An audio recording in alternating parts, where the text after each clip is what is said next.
Hello दोस्तों, नमस्कार। मैं विक्रम कुमार। हमारे YouTube चैनल में आप सभी का हार्दिक अभिनंदन, स्वागत है। दोस्तों, आज हम इस वीडियो के माध्यम से हम आपको गोलमेज सम्मेलन राउंड टेबल कॉन्फ्रेंस के बारे में बताने का प्रयास करेंगे। दोस्तों, वीडियो में अंत तक बने रहें। चैनल पर नए हैं तो प्लीज चैनल को सब्सक्राइब कर दीजिए। दोस्तों, जब नमक यात्रा हुई तब उसी के कारण अंग्रेजों को यह एहसास हुआ था कि अब उनका राज बहुत दिनों नहीं टिक सकेगा और उन्हें भारतीयों को भी सत्ता में हिस्सा देना पड़ेगा। इस लक्ष्य को ध्यान में रखते हुए ब्रिटिश सरकार ने लंदन में गोलमेज सम्मेलन का आयोजन शुरू किया। आपकी बेहतर जानकारी के लिए बता दें कि अंग्रेज सत्ता द्वारा भारत में संवैधानिक सुधारों पर चर्चा के लिए वर्ष 1930 से 1932 के बीच सम्मेलनों का एक श्रृंखला के तहत 3 गोलमेज सम्मेलन आयोजित किए गए थे। ये सम्मेलन मई 1930 में साइमन आयोग द्वारा प्रस्तुत की गई रिपोर्ट के आधार पर संचालित किए गए थे।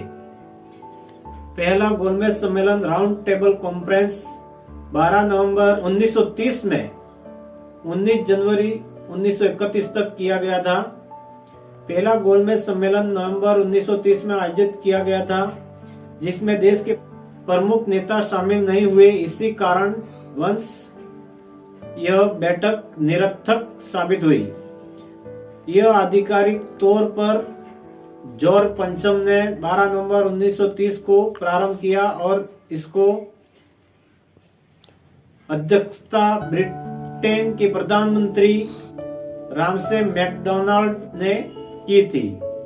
इस सम्मेलन में भाग लेने वाले भारतीय मदन मोहन मालवीय, डॉक्टर भीमराव अंबेडकर, आगा खां, मोहम्मद अली जिन्ना, केटी पाल प्रमुख थे। इस समय भारत का गवर्नर जनरल लॉर्ड इरविन था। इसमें लगभग 89 सदस्यों ने भाग लिया था, जिसमें 13 ब्रिटिश राजनीतिक दलों के व बाकी 76 भारतीय, जिसमें 16 भारतीय रियासतों के राजा थे।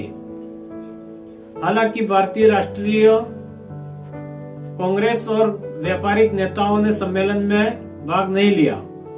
उनमें से कई नेता सविनय अवज्ञा आंदोलन में भाग लेने के कारण जेल में थे, जबकि 1931 में गांधी जी को जेल से रिहा किया गया था। स्वतंत्रता आंदोलन की लपेटें लगातार तेज होती जा रही थी। अंग्रेजों को असहयोग आंदोलन, सविनय अवज्ञा आंदोलन से ये एहसास हो गया था कि ज्यादा दिनों तक ब्रिटिश शासन भारत में नहीं टिक सकता है।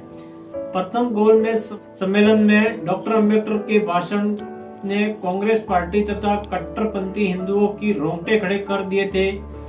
उन्होंने हिंदुस्तान में जातिवाद, भेदभाव, छुआछूत, हिंदूपन की जो पोल लंदन गोलमेज सम्मेलन में खोली, ब्रिटिश सरकार को डॉक्टर अंबेडकर की हर एक बात माननी पड़ी। ये डॉक्टर अंबेडकर का ही हुनर और संघर्ष था कि उन्होंने रैमजे मैकडोनाल्ड को कम्युनल अवार्ड स्वीकार करने को मजबूर कर दिया। प्रथम गोलमेज परिषद में भारत के अछूतों के प्रतिनिधित्व के रूप में बाबा साहेब ने इस शब्दों से अपना भाषण शुरू किया। मैं जिन अछूतों के प्रतिनिधि के रूप में यहाँ उपस्थित हुआ हूँ, उनकी संख्या हिंदुस्तान की कुल जनसंख्या का 5वां भाग है, अर्थात ब्रिटेन और फ्रांस की कुल जनसंख्या के बराबर है। ऐसे भारत की कुल जनसंख्या के 5वें भाग के लोगों के प्रतिनिधित्व की हैसियत से मैं यहाँ आया हूँ, जिनकी दशा गुलामों से भी बेहतर है और घृणित और पशुवत जीवन यापन कर रहे हैं। गुलामों के मालिक भी गुलामों को चूते थे, परंतु हमें चूहा भी पाप समझा जाता है। यह सदियों से शोषित है और उपेक्षित होता आ रहा है। सरकारें बदले, नेता बदले, राजा बदले, परंतु दलितों का भाग्य बद से बेहतर होता चला गया। ब्रिटिश सरकार से पहले अस्थिरता के कारण हम घृणित अवस्था में थे। ब्रिटिश सरकार ने हमारी हालत सुधारने के लिए क्या कुछ किया? पहले हम गांव के कुएं से या तालाब से पानी नहीं पी सकते थे, आज भी वही स्थिति है। गांव के कुएं से पानी तक नहीं भर सकते हैं। क्या ब्रिटिश सरकार ने हमें यह अधिकार दिलाया? ब्रिटिश राज्य से पूर्व हम मंदिरों में नहीं जा सकते थे और आज भी मंदिरों के द्वार हमारे लिए बंद है। फिर ब्रिटिश सरकार ने हम अछूतों के अधिकार के लिए क्या किया? पहले हमें पुलिस विभाग में भर्ती नहीं किया जाता था, क्या अब ब्रिटिश सरकार हमें पुलिस में भर्ती करती है? पहले भी हमें सैनिक सेवा में भर्ती नहीं किया जाता था, क्या अब सेना में सेवा करने का मौका दिया जाता है? इस प्रश्नों में से किसी का भी उत्तर हाँ में नहीं दिया जा सकता। 150 वर्ष के ब्रिटिश राज्य में हमारी हालत पहले जैसी थी वैसी है, बदस्तूर जारी है। ऐसी सरकार से हमारा भला क्या होगा? आज अछूत भी वर्तमान सरकार के स्थान पर जनता के लिए जनता का राज्य चाहती है। मजदूर और किसानों का शोषण करने वाले पूंजीपति और जमींदारों की रक्षक सरकार हम नहीं चाहते। अपने दुख हम स्वयं दूर करेंगे। इसके लिए हमारे हाथों में सत्ता की भागदौड़ होनी चाहिए, क्योंकि यह वह सरकार थी जिसने पूंजीपतियों पर ध्यान दिया, जमींदारों का ख्याल रखा, परंतु जिसने मजदूर और दलितों की ओर से मुंह मोड़ा हुआ है। वे पहले भी शोषित होते रहे और उपेक्षित ही बने रहे और सामाजिक कुरीतियां और अंधविश्वासों, पाखंडवादों के अंधेरे में ढकेले जाते रहे।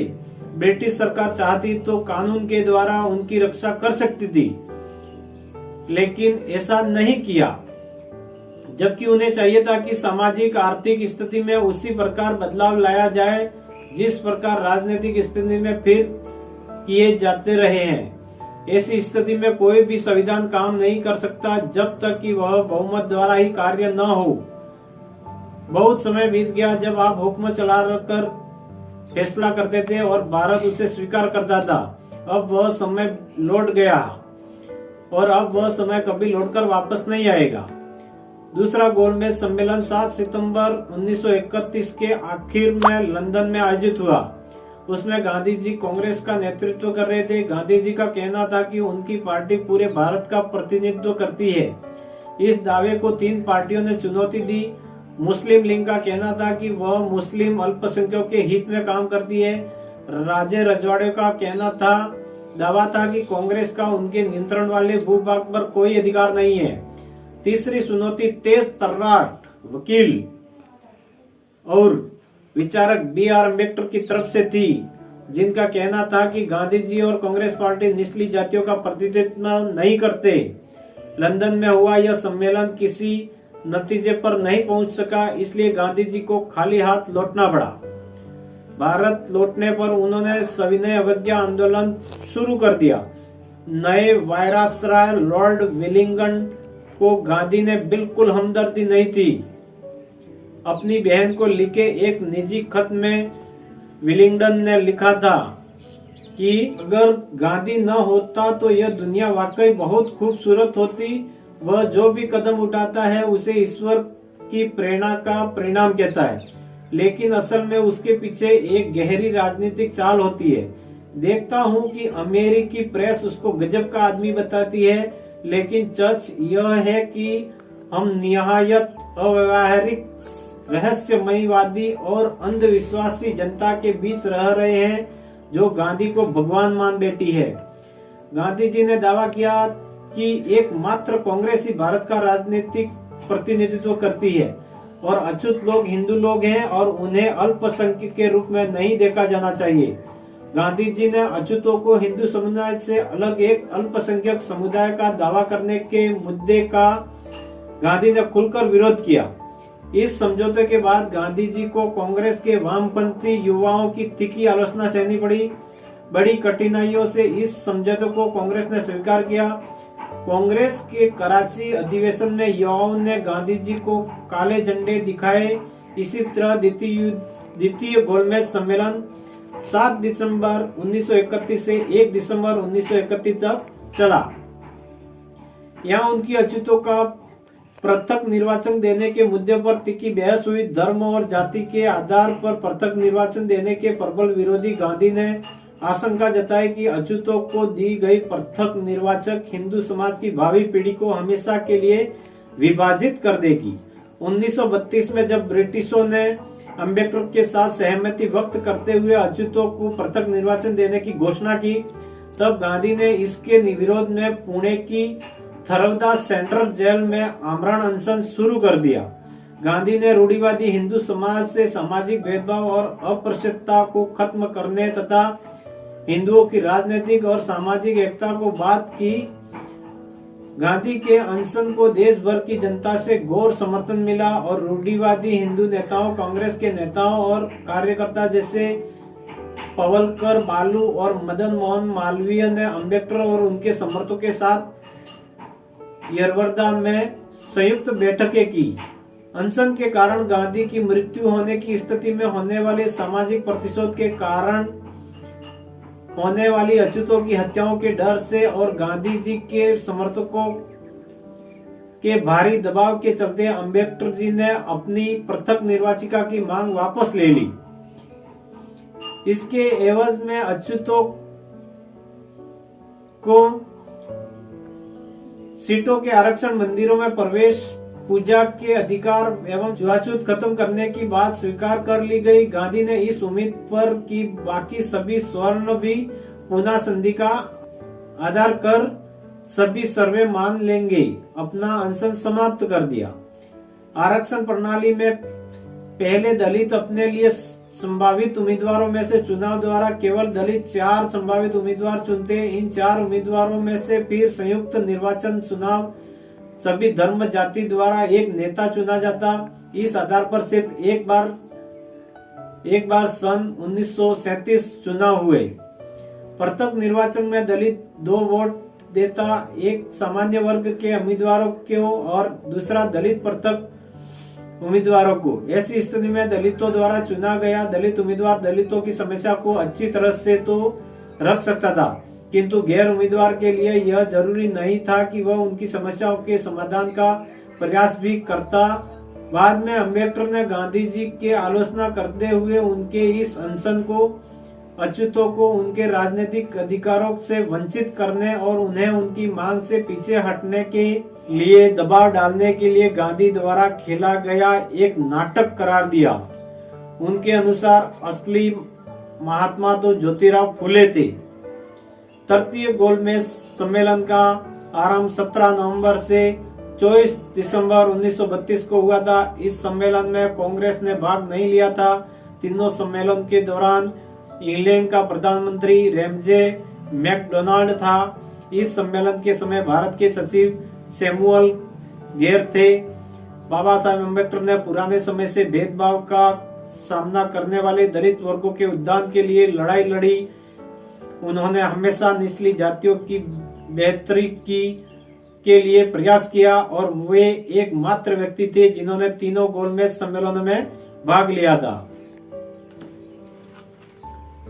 दोस्तों, वीडियो अच्छी लगी हो तो वीडियो को लाइक कर देना, एक प्यारा सा कमेंट कर देना, चैनल को सब्सक्राइब कर देना, बेल आइकन को दबाकर ऑल पर सेलेक्ट कर देना ताकि हर वीडियो आपको मिलता रहे। मिलते हैं नए वीडियो के साथ, तब तक के लिए जय हिंद, धन्यवाद।